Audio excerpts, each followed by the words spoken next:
if you can hear me right now, you're rich. Makes it easy to rely on yourself, our means and our motivation. Our culture lets us get away with it.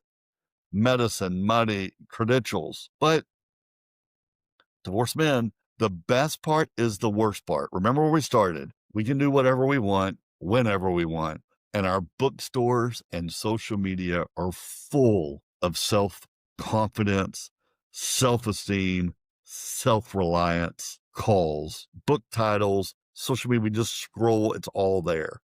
We need Jesus. That is the only reliance as Christians that we have. Jesus doesn't say wealth in itself is sinful, but he constantly warns us that riches are dangerous to the soul.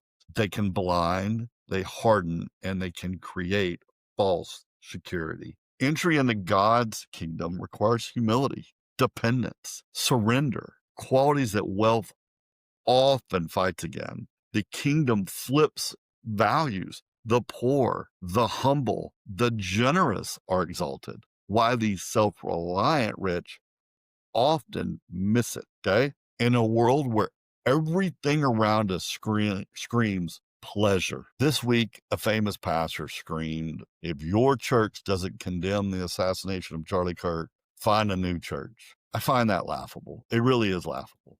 There's always evil in this world. The devil is always busy. And as much as the death saddened me, and I think it's horrible, and I do believe there is a time for wise men to speak out against what's going on. I'm not against that, right? I'm just saying we're not even done with this civil war, this cultural war.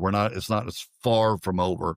And unfortunately, that's probably not the last bullet that's going to fly, unfortunately.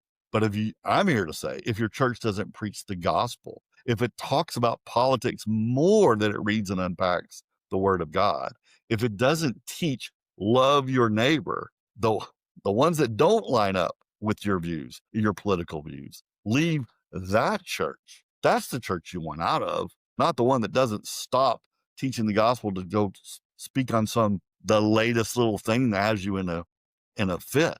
Like that, this feels so unhealthy to take that attitude. I saw somebody literally make a video walking out of their church. Well, I did what they said. They didn't say what I liked in that church, so I'm leaving. It's like, I think Jesus is like, yeah, you should have left. What? That's insanity.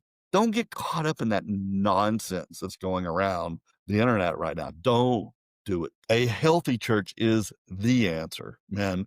Surround yourself with others who live in the Spirit, who stay in his word,